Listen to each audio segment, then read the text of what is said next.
We had a funny internal discussion the other day. Let me ask this just funny question to give people a little bit longer to join us.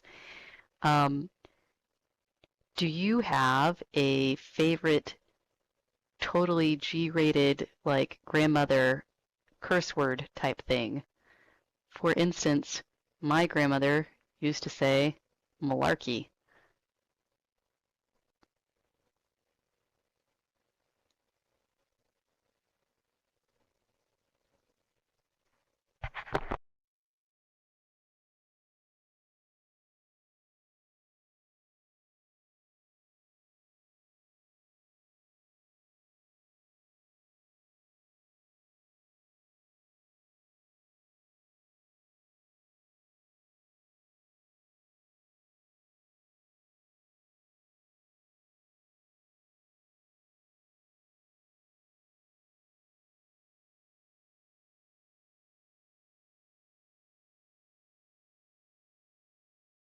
Oh, I like holy biscuits.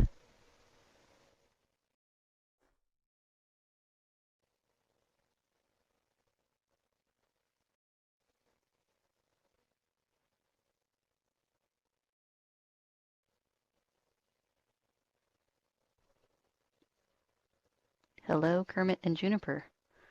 We are going to have a Sntax join us as well, I have heard. So let me talk a little bit about our guest stars today. Um, we have Bender and Kermit from the Tools and Payments team here with us today. Juniper is one of our web regulars. And we're going to have Sntax, who was our very own web user group leader for a while, but is on loan to us today from the P0 team.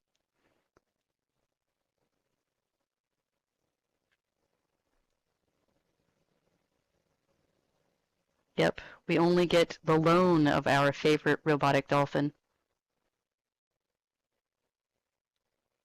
I mean, in a way, it's still a web user. He's streaming viewer now, so.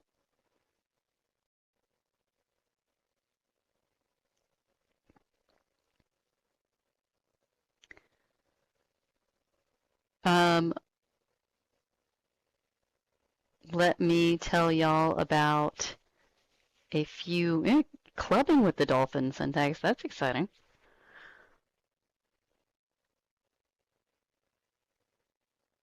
All right, let me tell you all about some stuff we've gotten done in the last month. For those of you who may have MFA enabled, we've turned MFA on in front of web logins. We're excited about that security feature. And we have updated the What's Next page finally. Sassy, what do you think about it? Nobody sent me an IM telling me, so I haven't seen it yet, so I'm going there right now. I'm so excited. Can you hear it? Yeah, I can. We have put out a new downloads page. It is dark and responsive in the new theme. We did put it out with a little bug to start out with, but hopefully we've got that fixed. I think we still want to make it better for Linux users, and I don't know if we have a fix for that yet, but it's in the thought process.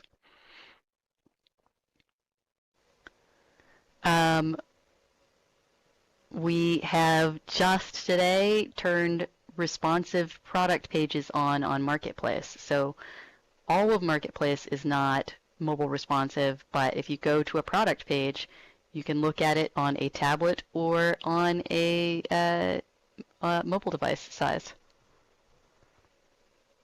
And we're working on, we will be working on more responsive Marketplace. We also, as you have seen, we've started shipping some new payments stuff recently, and we were able to put the legacy payout page back, and we have done some optimizations for readability to the account history page. It's still not all as great as we want it to be for you, but we promise, working our butts off to make it awesome.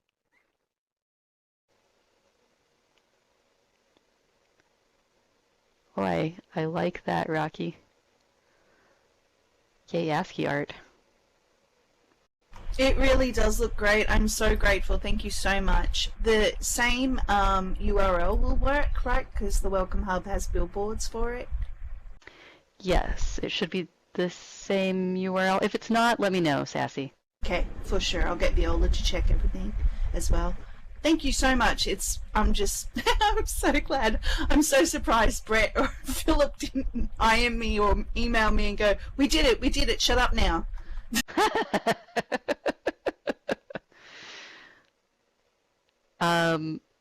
Coming soon wise, we are starting work on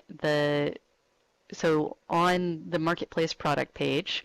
When you go to tablet and mobile size, your search gets pretty stripped down, and we're trying to improve the mobile and tablet size marketplace search experience. And we will be working on additional responsive marketplace pages after that. So we're going to try and ship small incremental improvements to your marketplace lives. We are also going to be adding more country support for bank withdrawals soon, and Kermit can probably tell you more about that if you've got questions. So those are my announcements about what we have done and what we expect to do in the very near future. What questions do y'all have about those things first?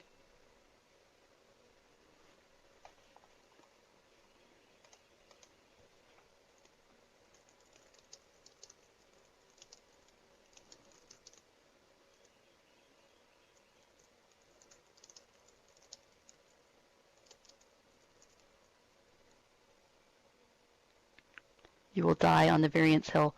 We love the variance idea. I think we call it styles internally, Quinn. We do want to do it. Our marketplace team is pretty small at the moment.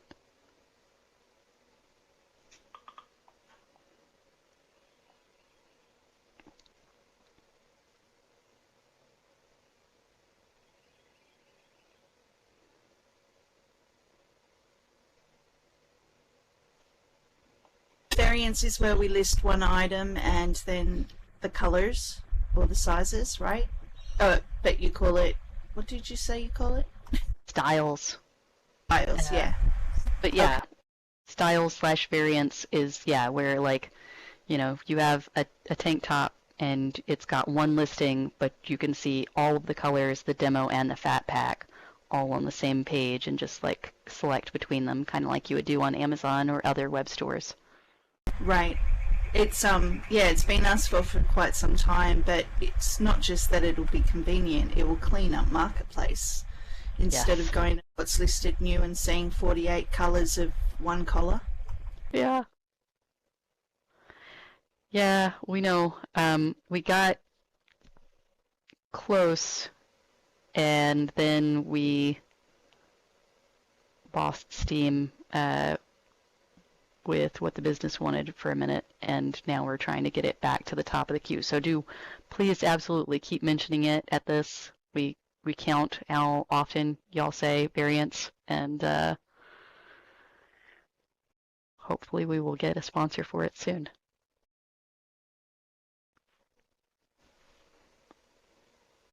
Do we have a canny for it? A feedback portal for it? We should have by now.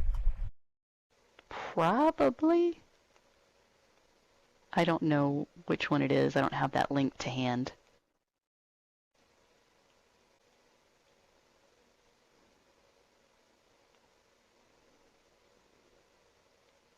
Thanks, Juniper. All right. Well, what else is on y'all's minds?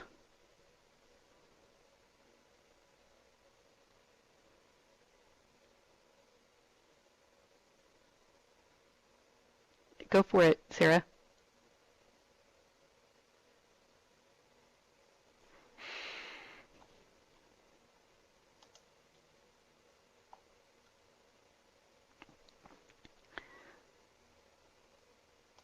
Was it able to search region names before? Okay.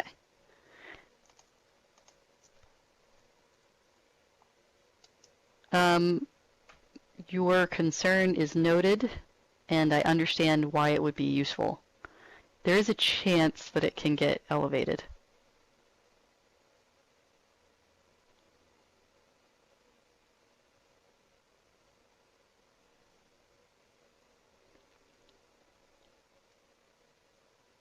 He of the spiky hair and jeweled codpiece is behind me, huh?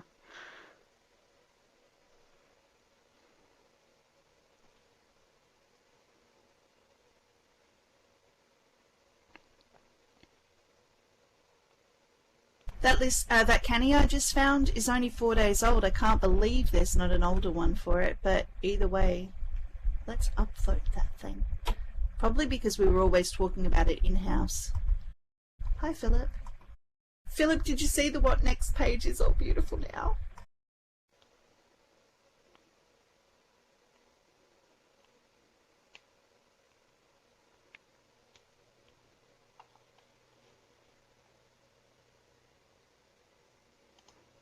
That is useful information, Quinn. I will pass that along.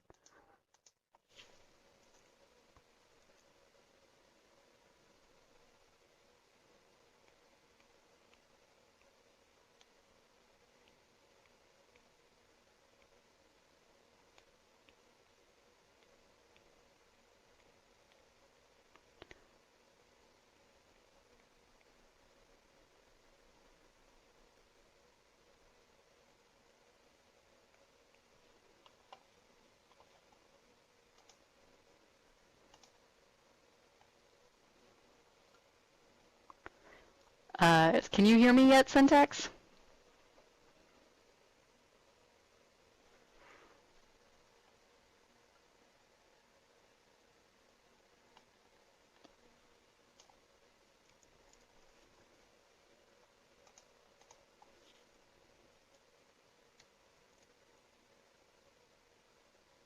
Yeah, he was saying that they're trying to join from the streaming viewer and that their voice isn't working. So I can see Sntax's feet under my chat window, but I'm afraid to move my chat window so that I can see him.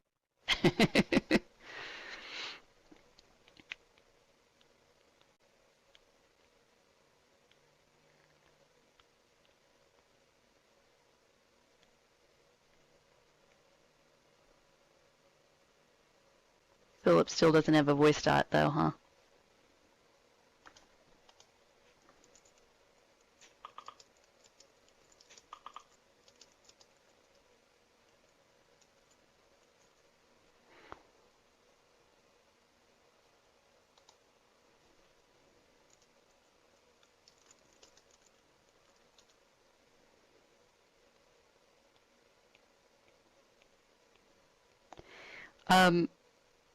Other than Sntax and Philip's voice issues, what other questions do y'all have?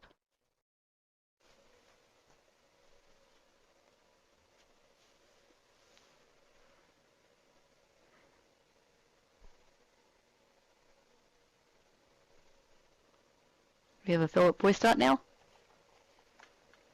We do. We do. I'm live. Thank you. Just terribly long delay.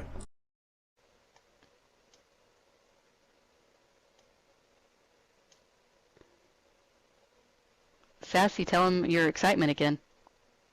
Oh, Philip, thank you so much. The What Next page has all been updated and it looks beautiful and I'm so excited. Oh, good. I'm glad.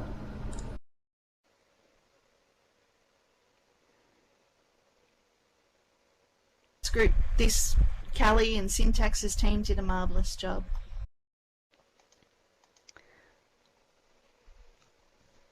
Hannah, one-click demos is something we've talked about internally for a while. I don't know when we're going to get to it, but it is definitely a good idea.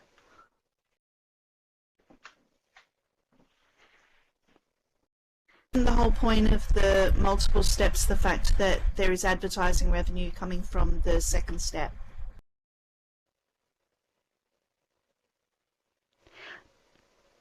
Not at this point. Like, we would like people to be able to easily try on demos. We want to make it easier to get your avatar dressed.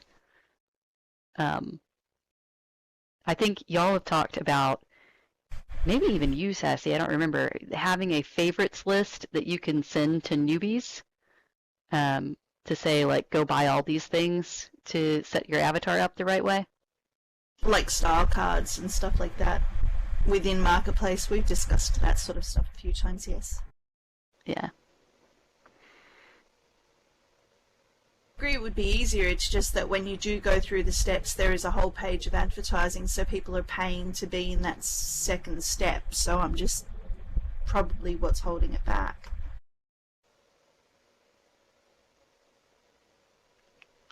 I mean, I think hours in the day is what's holding a lot of things back, Sassy. Yeah, that's true.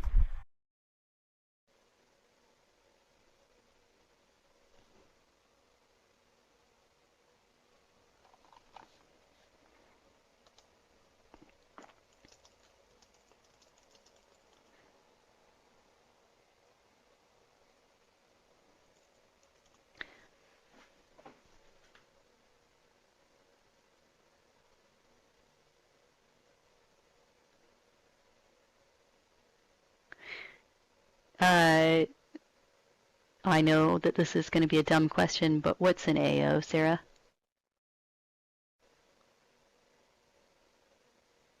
Animation overrider, the thing that makes you not walk crazy. Oh. Don't call it an AO.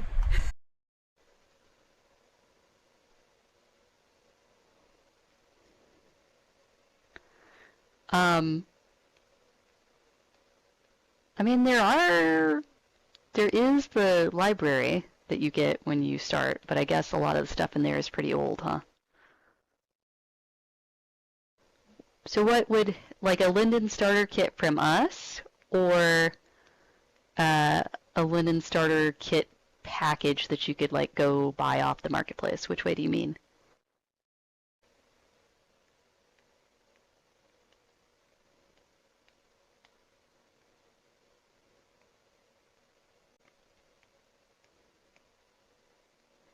Both? Yeah, okay.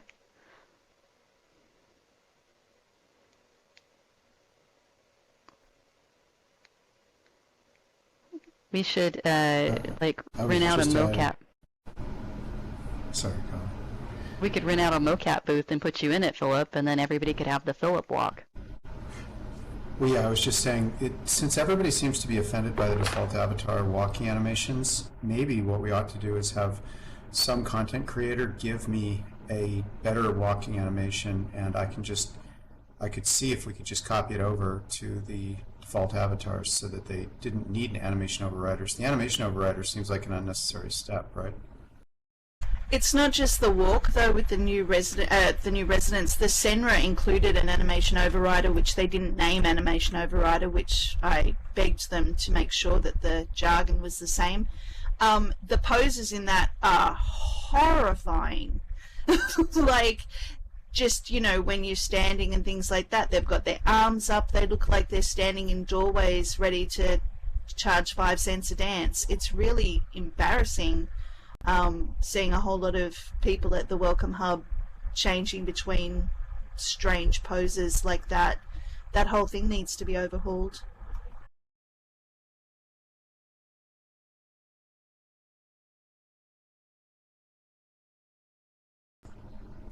I'm just sitting and thinking, what's the simplest version of that, though? What's the simplest step? Because the animation overriders strike me as, in their most elaborate forms, something that would also frighten off newer residents, right, from using them, because they're just so complex and just a lot more chrome on the screen.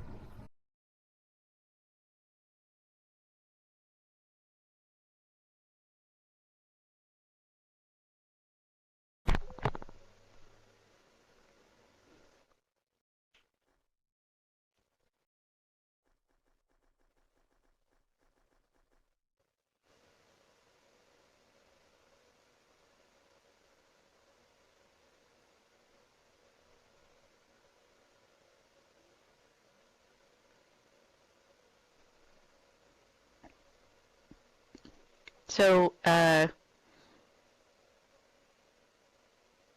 what other websites do y'all want to tell me you have problems with?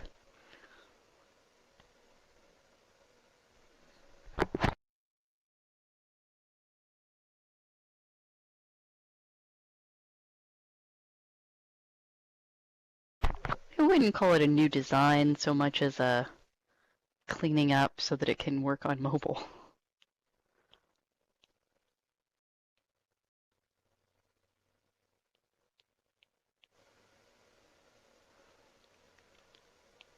Kenny is not exactly mine, no. Originally, Places was intended to be like a place where you could get SEO for your in-world place. It's an interesting idea, but I don't think it really took off, and it has not gotten a lot of love. If you're logged, where are you getting, Quinn, where are you getting the Join Now button when you're logged in?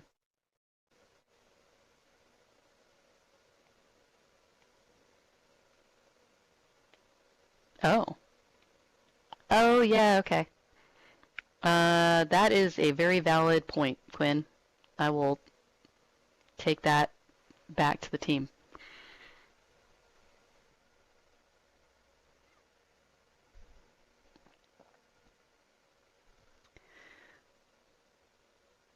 Ezra modernized the new account pages. Do you mean the like dark responsive situation or dark gutters? Dark gutters is what I call the light colored account type pages.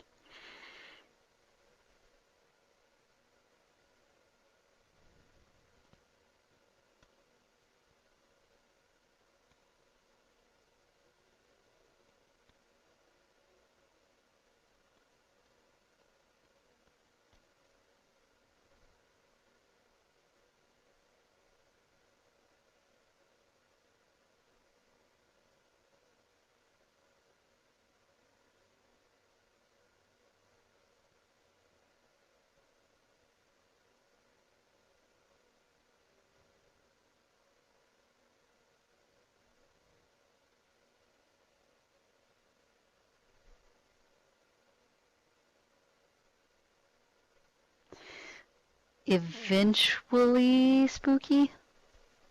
Believe it or not, that's split across 2 teams, and I think we want to do a major redesign of all of that. Like, internally, we don't feel like that logged in summary where you get the blog is particularly useful. I don't know how you feel about it.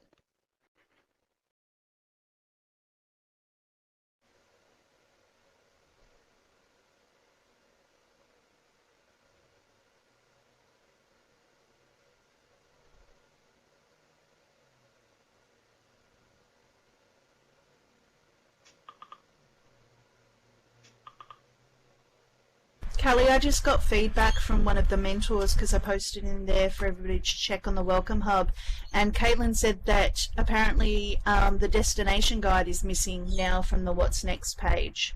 So she used to use What's Next to get the destination info, and it's not there, so she doesn't know where the destination guide has gone. Okay. I mean, I think it's at destinations.secondlife.com, but yeah, that's that whole... I was just talking to somebody today about we kind of need to just do a structuring of our web navigation.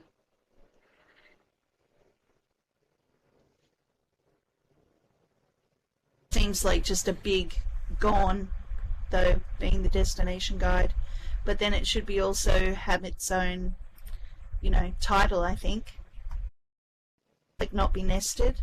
A lot of nesting seems to be the problem. Yeah.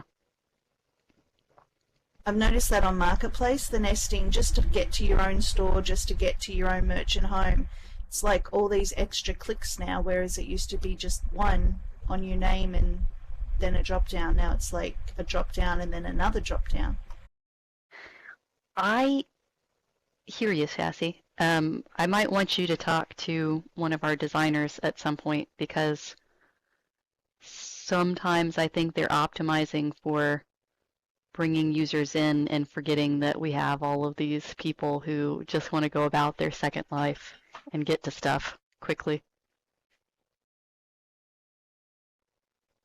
Cool beans, anytime. Words that I haven't even used yet.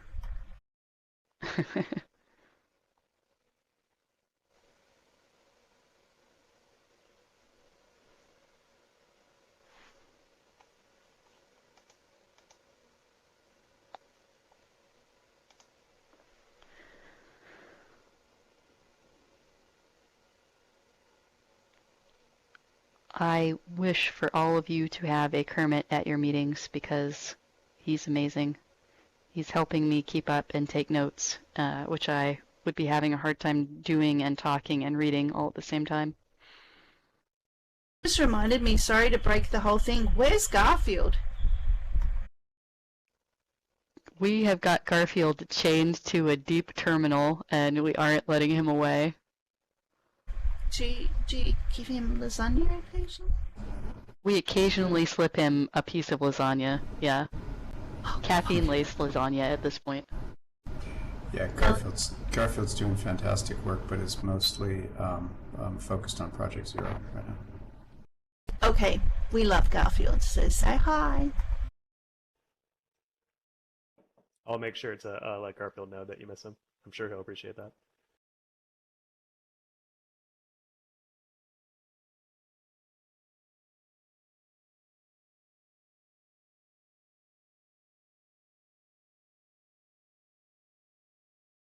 I actually have been trying to figure out how destinations are pulled into maps as well. It is something that has eluded me. It's not the same as the DG though. I know people have asked me that before.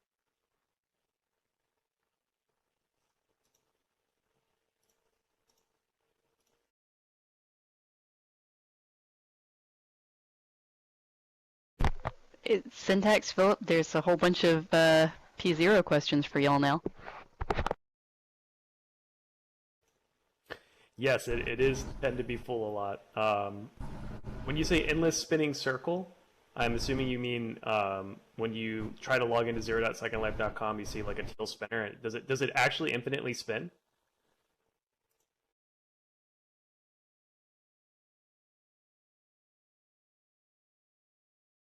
Yeah, I've had that too.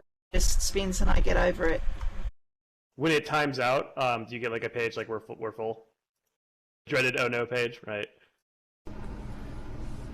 Yeah, we're working on that, but right now, right, it's difficult to get in because we only have a few slots open for. We've got a few slots open for people coming from existing residents, and we've got a bunch that we're using for new residents. How many slots are there for current residents? That seems like an Inara statistic. We move it around a lot. We kind of ride it depending on how much people are using it. So we kind of adjust it up and down sometimes. I think right now it's probably like five people or something like that. But that means that the average, if you multiply that by the average session time and divide by 24 hours, you're getting this sort of, thousands of people typically use it in a day. That's kind of a rough number. And are you getting, sorry, just to ask, are you getting a lot of people actually staying on it for the full hour if it's still designated to an hour? Like, they're like really embracing it? We don't have enough stats on the in-world, for the existing users. I haven't looked in a while. Sntax might remember, but we don't, I'm not sure, Sassy, how much people are using it. No worries. One of the observations about Second Life that you might not, well, actually, everybody here knows it is, we have grotesquely more statistics than we have people to look at them. Like hundreds of times more. So that's one of the big problems we have. And there's just no way we can fix that because we simply can't hire more people. I mean, we've got what we've got. That is still awesome. I have to say that the email we get now yearly wishing us a happy res day and then it telling us how many teleports we've done and how many regions we've visited is pretty cool. I'm glad you like it. Question for the group. For the people who have attempted to go into the Zero viewer and haven't gotten in, what was the reason for visiting it? Did you have a specific thing you wanted to do, or were you just trying to give it a try?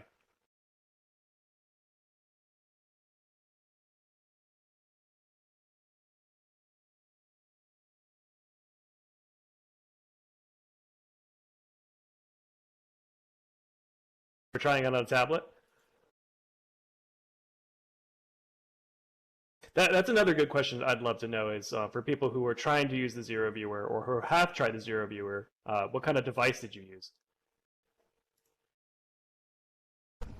Yeah, the other question for everybody, that people that have used it, is, did you see better or worse teleport, region crossing, and avatar loading times?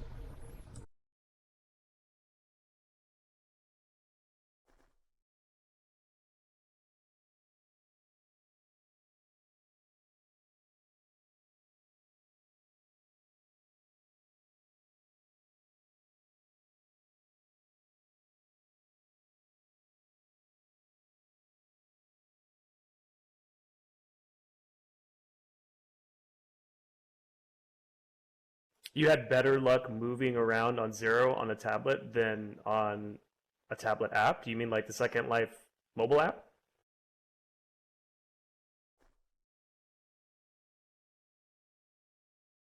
I guess I'm somewhat surprised how popular it seems to be for people on tablets. I'm guessing there must is it just that you wanted to try it on a tablet, or did you have a specific reason, like you were away from your computer?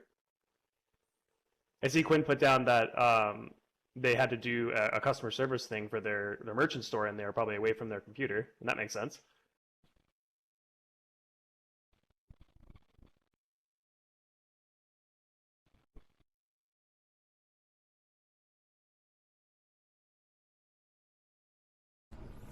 Yeah, this feedback from everybody that I'm just reading seems to be generally consistent with our observations so far. I'm asking anecdotally because, as I said before, we actually don't have fine-grained enough stats on things like specific details of a particular teleport or region crossing kind of experience. But it sounds like what you are all saying is consistent with what we're seeing, which is that on average, um, loading times, time coming out of a teleport, time loading avatars, things of that sort, as expected, seem to work a little better on Project Zero, probably because the Project Zero clients, if you will, are in the large, Amazon service area, so they are going to have very, very, very low latency to the main grid.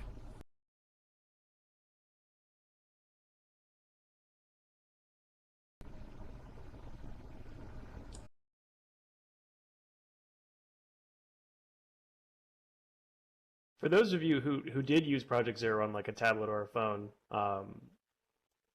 how did you move around? Did you use the kind of like in viewer like walking controls?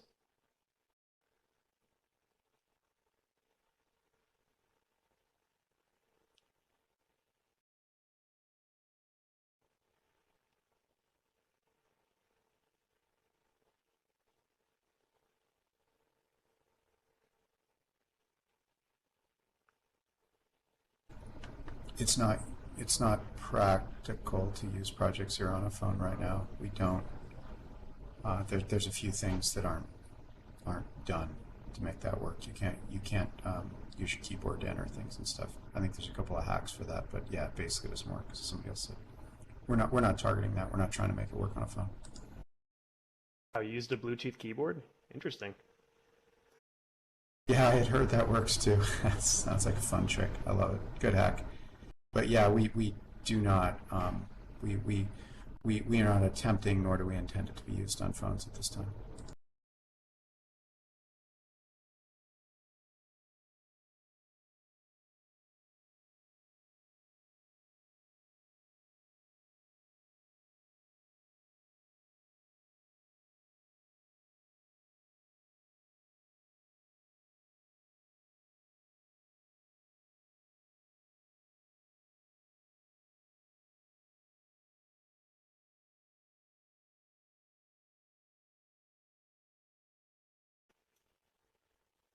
If you were able to get in, like let's say like you didn't get your full screen, would you prefer using it over the desktop client, given if you've had your current experience with it?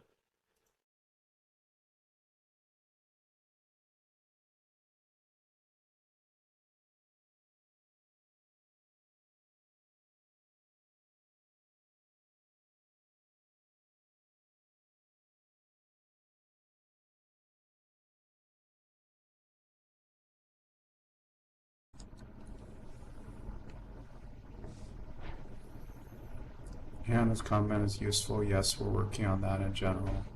Presently, Second Life is can only be logged in on one machine at once, but this is something that we're looking at how to fix first by making I don't know if folks have tried the lobby version of the mobile client, but it's definitely getting nicer. You can go back and forth with people in the lobby and chat now without going in world.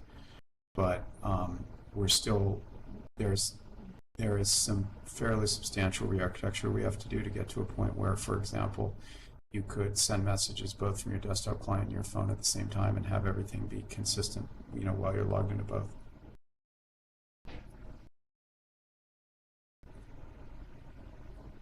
Of the freedom of it all, because things like if you leave your house for any number of reasons, a lot of the time you have to plan things around events you might be part of, or you have to stay attached to your computer. But this actually means that you can go somewhere with your tablet and be in Second Life doing the things that you need to do, still have access to land, still be able to invite people to groups. It's just really opened up a lot. People sometimes have second locations where they spend time living. It's great for that. And I just don't use my phone for anything except phone calls.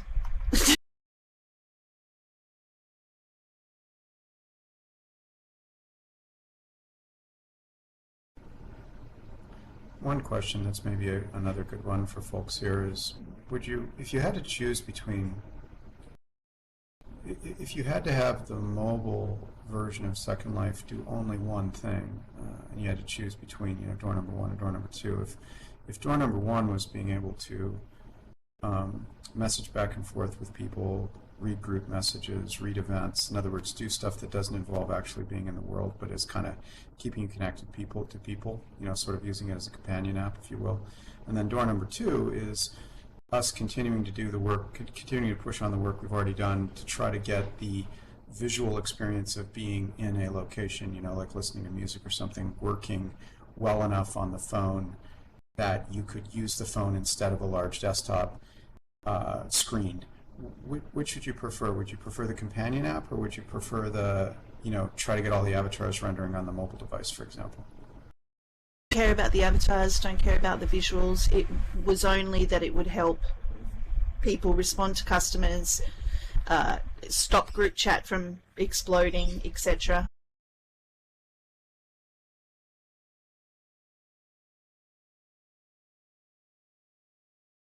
Yeah, thanks.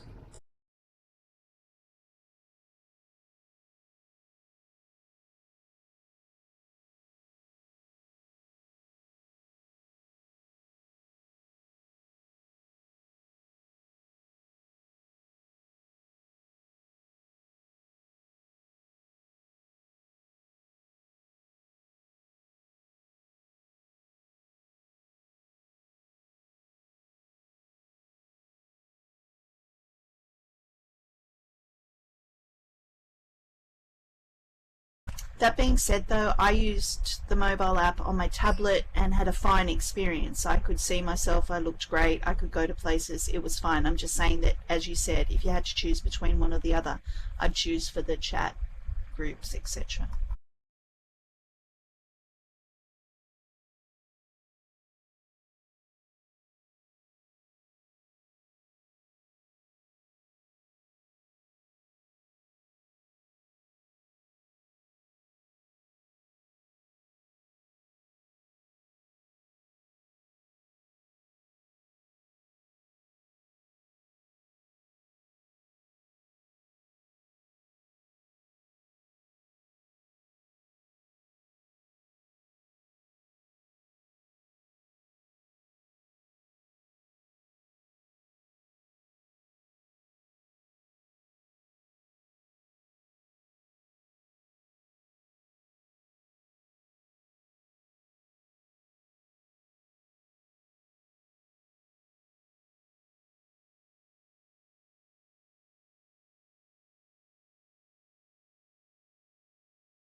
That is the most unsausage-like picture.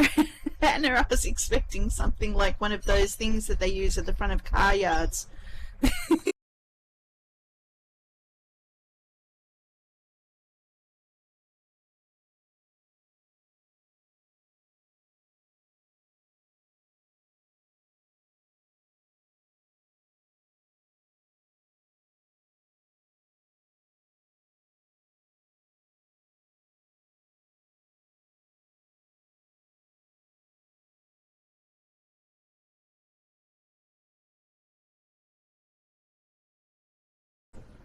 I guess another question is, how many people here have actually are actually using the mobile client?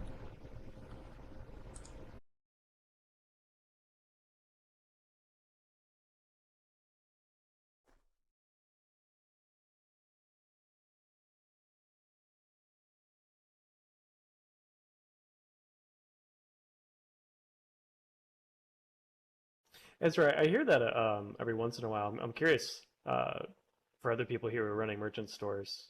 Why do we need to log in enroll for chat logs or customer service for your merchant store? Can you give me like a story on how that's gone, or kind of give me an example? I hear a lot like, oh, I needed to log into Project Zero, or I needed to log into the mobile app so I can help with a customer service request or something with my merchant store.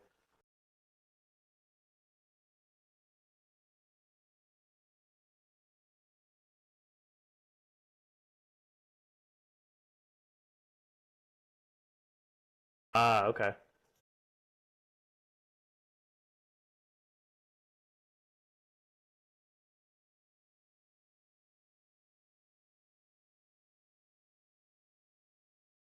Are you talking about the mobile app? Could be the mobile app, or could be if you wanted to use the browser-based one, or the desktop. Honestly, I'm just more curious about like why you had to log in. It makes sense that you would need to troubleshoot, like to reproduce the bug. Mostly, I mean, I usually log into the app to answer IMs, usually just because I can, and because I have ADHD, so I try to get it over with. Sure, yeah. I try to get it handled before I forget. So that's what I use the mobile app for. Realistically, I would love to just have a chat feature on the website without logging in completely, just to answer customers. Just so you could talk to residents who've bought something from your store. Yeah.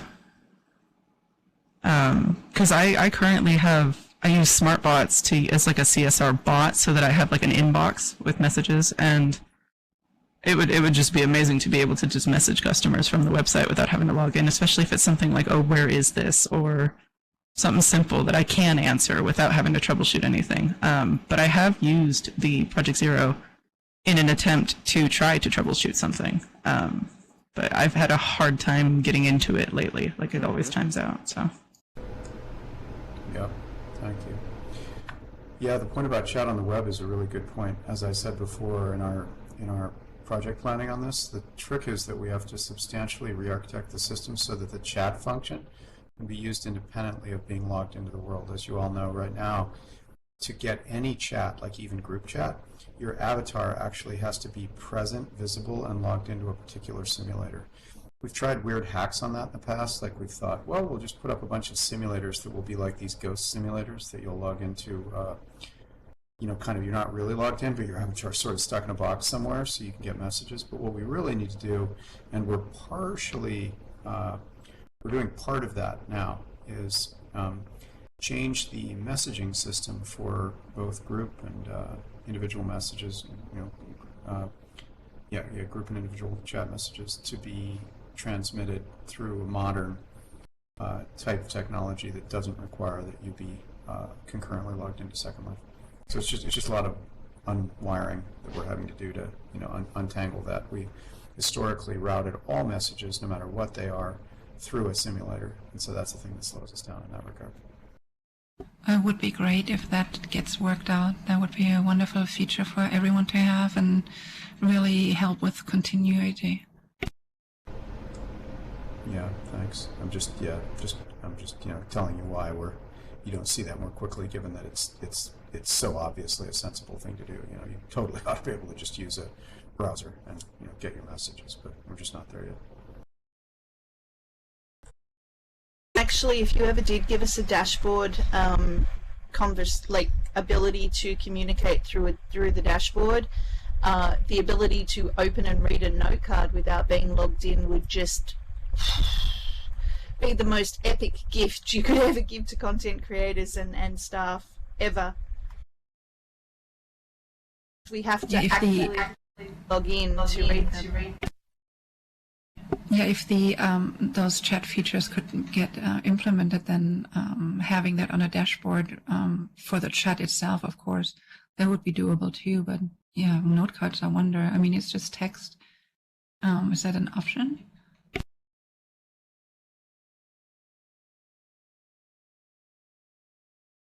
I think it's a good point. Noted.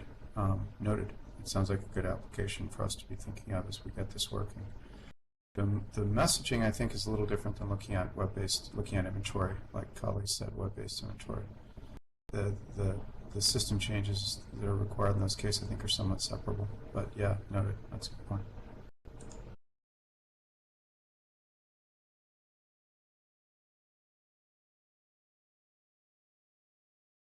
A lot of bad reviews are not even reviews. They are exactly that. It's broken, or I didn't get the thing, and that is a customer service thing, and they'll leave a 1 star. And unfortunately, the reviews offline emails sort of situation isn't always properly working. So as a content creator or staff, you don't actually know that that occurred, so a bad review just sits there potentially for a long time.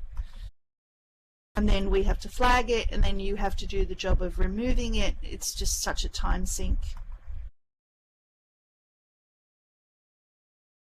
I noticed that, I mean, for my store particularly, I get a lot of people complaining about things that are completely unrelated to my product. Like, for example, I rig for certain bodies and I sell by body size, and sometimes they're just like, oh, well, this would have been better if it was rigged for X body. And it's just like, okay. And it's usually a 1-star review, and I'm just like, what the... I mean, I don't have time for that. Like, if I didn't rig it for that, I shouldn't be punished for it with the review system.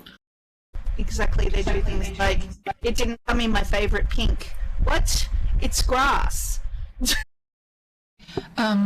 There's a couple of things that I've been wanting to ask about. Is like, one would be, for example, for sellers to be able to flag reviews like that, to have them removed. And then another one would be for other customers who have purchased the same item to be able to comment on, on somebody's review. That would be great, because a lot of times it's a call for help where customer could help out with, or just, I mean, in general, just something that has nothing to do with it. And then we could all help to call it out and say, hey, this was mentioned in the product description, or, just anything to assist the sellers and kind of support them when they're getting unfair reviews. Of course, that could invite people getting out of hand too, so I don't know where to find the balance there.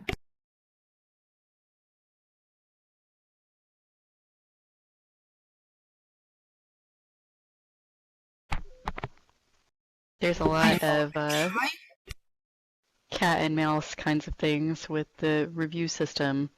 I know it's really frustrating for merchants, but if you can only get a few more features on web by the end of the year, is an updated review system the one that you really want? Yeah, we've actually talked before in this meeting with Sntax too about the idea of listing the actual people that are leaving reviews.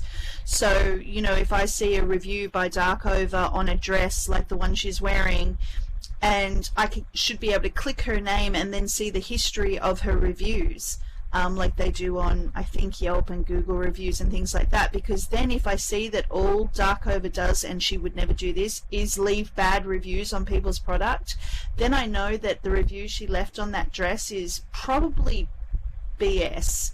And then it would actually open up the idea to actually realizing, oh, Darkover seems to have really good taste. I'm going to actually check out these other items she's left a review on and increase my beautifully expanding inventory.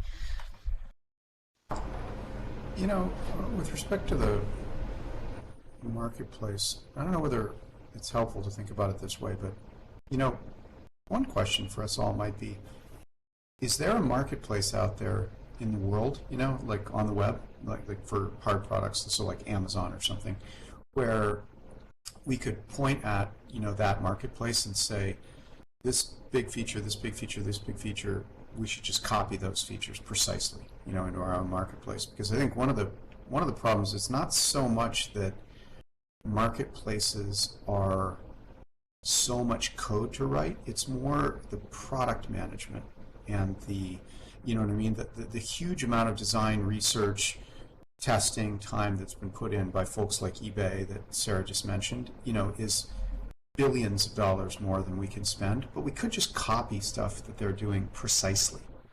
So I don't know, I was just thinking about that. It might be a way to approach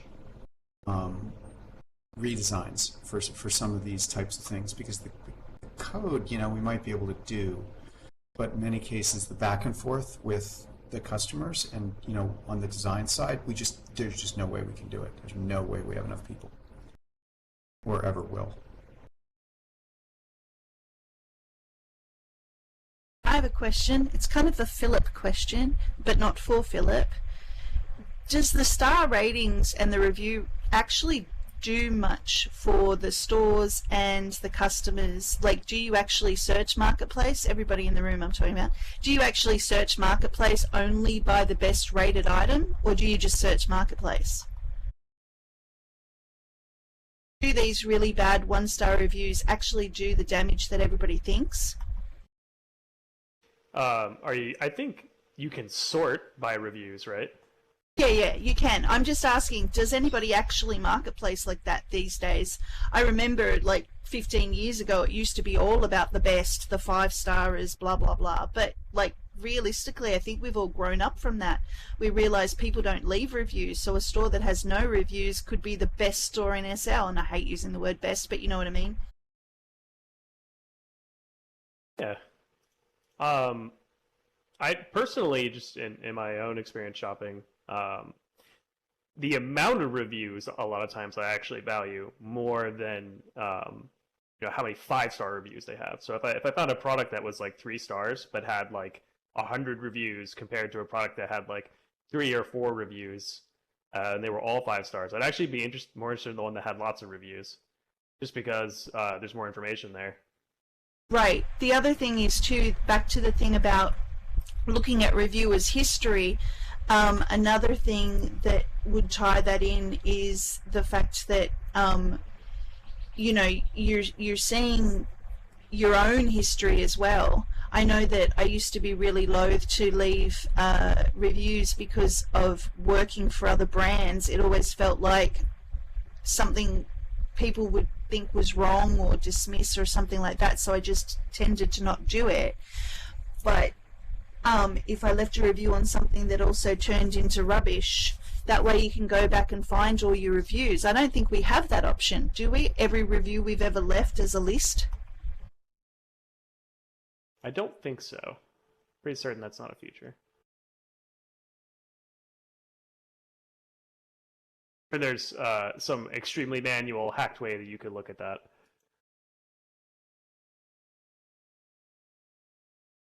People do that with their stores, Callie. They incentivize people to leave good reviews, but that seems shady as well.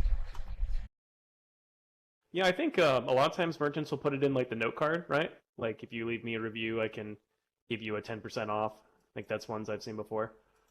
I've seen bigger than that, like 50% refund and stuff like that. That just seems like pain. Yeah. I wish I could overhaul the discounts on Marketplace. I would love to be able to make discounts easier. Oh, actually, another idea would be maybe if you leave a good review, a merchant could decide to give you credit, so you don't get a refund. Excuse me, you don't get a discount, but it would work like store credit does in World. So if you leave a good review, you might get, it could even be just as paltry as 10 Lindens, but that could, you know, help a store. Some customers have bought hundreds of items for stores. If they leave hundreds of reviews, that could mean a fat pack in the future.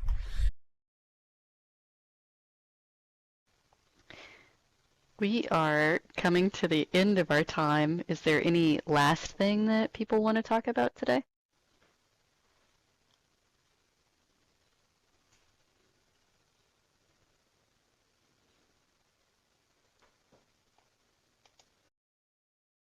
I don't know if it's ever been mentioned, but would it ever potentially be possible to add like a date range on your search? We Like items in the have last gotten year or that. something? We've gotten that question a lot. It technically is possible, and I think the first step, we just accepted a Kenny to at least show the last updated date on an item listing. I think we're going to do that as a first step. I'm not sure when we're going to get to it, but that one's going to be our first small step. What date are you interested in specifically? The date the item was created, the date the listing was created, last updated? Yes. You can't say all of them. No, I mean, definitely all of them. But if I had to choose one, I would definitely say the last update.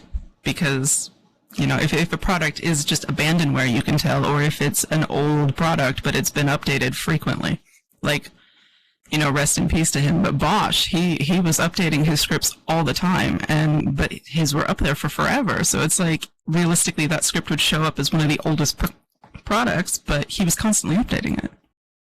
We've talked about date ranges in the past, and there was a lot of negativity because people wouldn't buy old products believing them to be old, but they could have been the better products in that time. But I just had an idea because of what Ezra just said. How about adding a log notes tab? You know how we've got the contents tab, the reviews tab, and the items tab. What about a log feature? So like when somebody does update something, they usually include a note card in the update saying what features were updated. What if that kept the date range? What if that showed yeah, is that what it's called? Sorry, I'm not. So yeah, it just kept some sort of a track history of this item's been updated. This item had something added to the box 3 months ago. This, yeah. So every time you made an edit, like an edit history as well. So when you've edited the item, it would show in that history. Right. So if somebody complained that something was broken and they complained on the 1st of May, and then in the change logs on the 3rd of May you see that the item was updated, you'd think, well, obviously it was fixed. That is an interesting idea. We will definitely take that one back to the drawing board.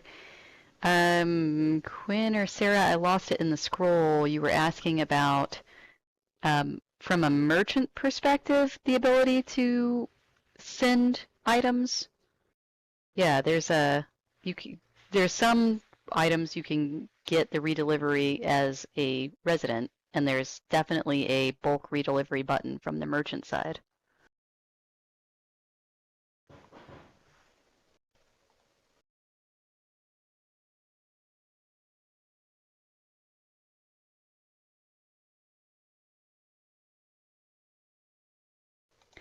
We're going to be trying to integrate, we've been trying, and we were going to try harder to integrate Casper Vend stuff and Marketplace stuff with each other. And there's a lot of things that Casper Vend has that I would like Marketplace to have, like coupons and sales. I was just going to say, I love that you're you know how it says at the top banner, you have bought this before on June 3rd. I love that that's a hyperlink that will actually take you to the purchase and the redelivery option. Good stuff. Yeah. Love that feature too. Half the time I forget I bought something, and there it is.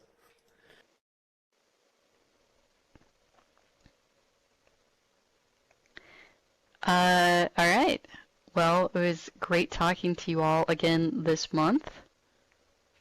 One last question about Zero. Yes, it does work like cloud gaming. But I'm understanding what you mean by cloud gaming.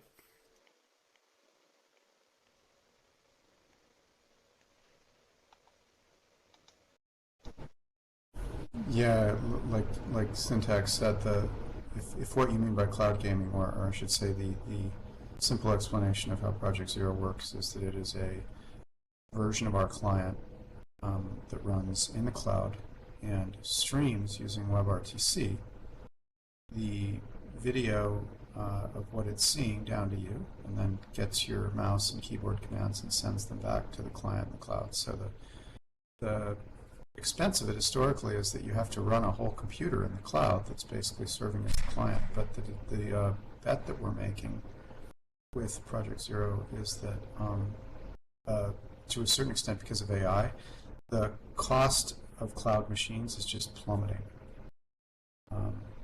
Because there's such a huge push to put capable GPU-enabled machines kind of up in the cloud and cheaper. That's why we do it that way. So that's why we're so committed to Project Zero, because we're realizing that for many Second Life users, it may be the optimal way to, or many prospective Second Life users, it may be the optimal way to get into the world is just, using it straight through the browser without any GPU. Good to see everyone. It's good to see everyone too. I'm sorry I've been MIA. I will come to more web user group meetings in the future. Thank y'all. See you next time. That was awesome, thanks. And thank you for my what next page.